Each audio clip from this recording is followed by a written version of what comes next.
Personal finance opinions YouTube channel में एक और इंटरेस्टिंग वीडियो में आपको खुशामदीद।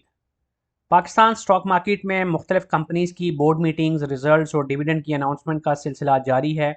और फरवरी के महीने का जो पहला हफ्ता है 3 से लेकर 7 फरवरी तक का, इस हफ्ते के दौरान भी पाकिस्तान स्टॉक मार्केट में बहुत सारी ऐसी कंपनीज़ हैं जिनकी बोर्ड मीटिंग्स ऑलरेडी स्केड्यूल्ड हैं और लाइंड अप हैं।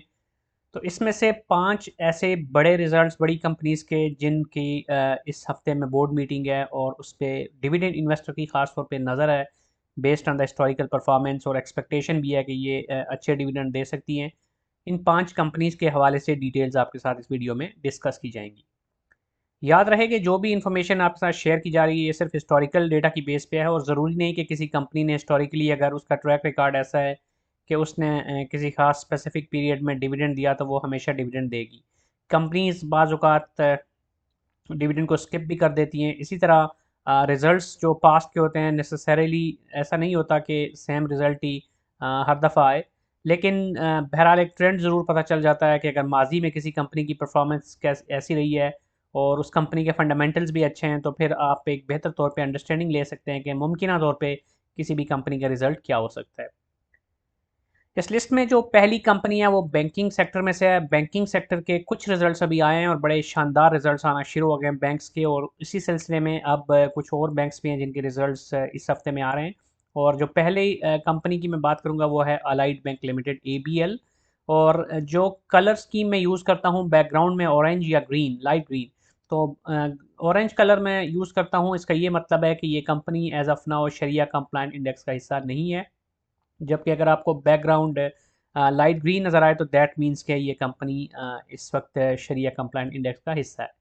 तो ABL जो कि as of now Shariah compliant index यानी KMI इंडेक्स का हिस्सा नहीं है, इसकी एनुअल रिजल्ट्स के हवाले से बोर्ड मीटिंग शेड्यूल है 4 फरवरी 2025 को। 3 क्वार्टर्स के जो पहले इसने अपने रिजल्ट्स ऑलरेडी अनाउंस किए हैं सितंबर 30 तक के जो 3 क्वार्टर्स थे उसमें, तो 12 रुपये का डिविडेंड ये ऑलरेडी दे चुकी है अपने शेयर होल्डर्स को। और अर्निंग्स की बात करें तो जो अनकंसोलिडेटेड EPS बनती है अब तक के 3 क्वार्टर्स की वो है 31 रुपये 17 पैसे। पिछले जो फाइनेंशियल ईयर यानी 2023 के पहले 3 क्वार्टर्स थे उसमें इसकी जो EPS थी वो थी 25 रुपये 3 पैसे। तो आप वाज़ेह तौर पर देख सकते हैं कि अब तक के 3 क्वार्टर्स में जो इसकी EPS है वो previous year same period last year के मुकाबले में सिग्निफिकेंटली ज़्यादा है। अब जो 2023 की इसकी एनुअल EPS थी वो थी 35 रुपये 53 पैसे। तो अभी चूँकि एक क्वार्टर का रिजल्ट ऐड होगा जो कि अनाउंस होगा 4 तारीख को, तो मुमकिन तौर पे चारों क्वार्टर के जो EPS बनेगी वो पिछले साल से भी ज़्यादा होगी इस कंपनी की। अब लास्ट जो एनुअल पे आउट था इसका 2023 का वो था 12 रुपये का, तो इस साल ऑलरेडी 12 रुपये ये दे चुकी है 3 क्वार्टर्स में। तो होपफुली अब जो फाइनल रिजल्ट के साथ डिविडेंड अनाउंस होगा तो उसके बाद ये पिछले साल से ज़्यादा डिविडेंड की कंपनी बन जाएगी।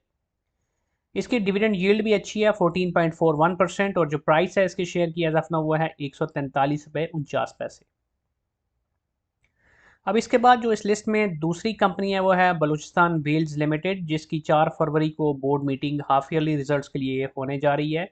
पहला क्वार्टर था जो सितंबर 30 का, उसके साथ इसने कोई डिविडेंड नहीं दिया था और जो इसकी EPS थी वो थी 6 रुपये 8 पैसे।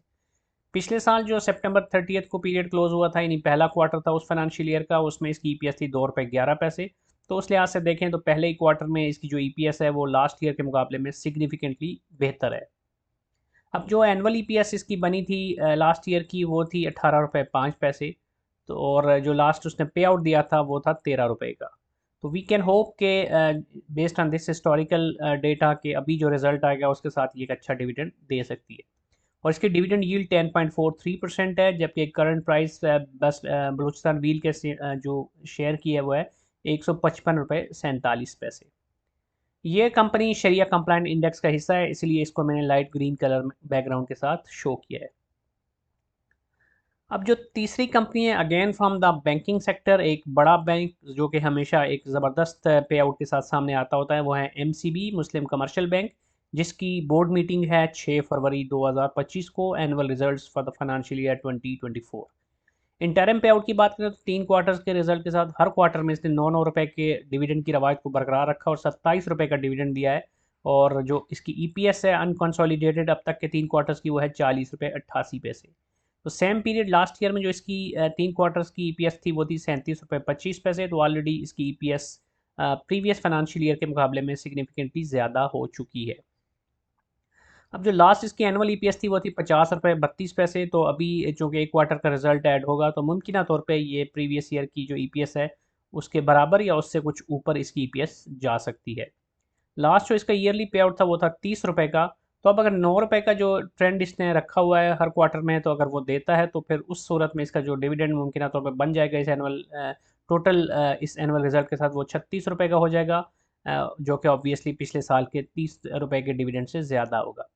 बहरहाल अब इस क्वार्टर में 9 रुपये देती है या कितना देती है ये डिपेंड करेगा कि इस क्वार्टर के रिजल्ट्स क्या आते हैं एमसीबी के। अब डिविडेंड यील्ड इसकी बहुत अच्छी है 14.98, ऑलमोस्ट 15%, जबकि शेयर की जो प्राइस है इस वक्त वो है 283 रुपये 64 पैसे। अब इस लिस्ट में जो चौथी कंपनी है again Shariah compliant company from fertiliser sector Efert, जिसकी 7 फरवरी को बोर्ड मीटिंग है for the annual results for the year 2024।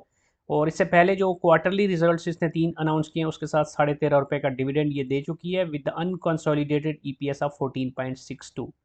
तो इसकी सेम पीरियड लास्ट ईयर की 3 क्वार्टर की अनकंसोलिडेटेड ईपीएस थी वो थी 12 रुपये 20 पैसे। तो यहाँ से भी हमें पता चलता है कि इसकी ईपीएस भी खातर इम्प्रूव हुई है। अब लास्ट जो इसकी एनुअल ईपीएस बनी थी वो थी 19 रुपये 23 पैसे। तो मुमकिन तौर पे इस साल इसकी ईपीएस उससे कुछ ज़्यादा या उसके आसपास होगी। और लास्ट जो इसका ईयरली पे आउट था वो था 20 रुपये 50 पैसे। तो अब 13.5 रुपये का दिया है, तो इस वक्त अगर ये मज़ीद 7-8 रुपये दे देती है इन द हैप्पी सिनेरियो तो फिर ये लास्ट ईयर की जो पे आउट है उससे ज़्यादा बन जाएगा। बहरहाल डिपेंड करता है कि अगले क्वार्टर का रिजल्ट यानी जो चौथे क्वार्टर का रिजल्ट है वो क्या आता है, तो अकॉर्डिंगली ही फिर ये अपना डिविडेंड अनाउंस करेगी। डिविडेंड यील्ड इसकी 11.30% बनती है, जबकि करंट प्राइस इसकी 222 रुपये 59 पैसे है।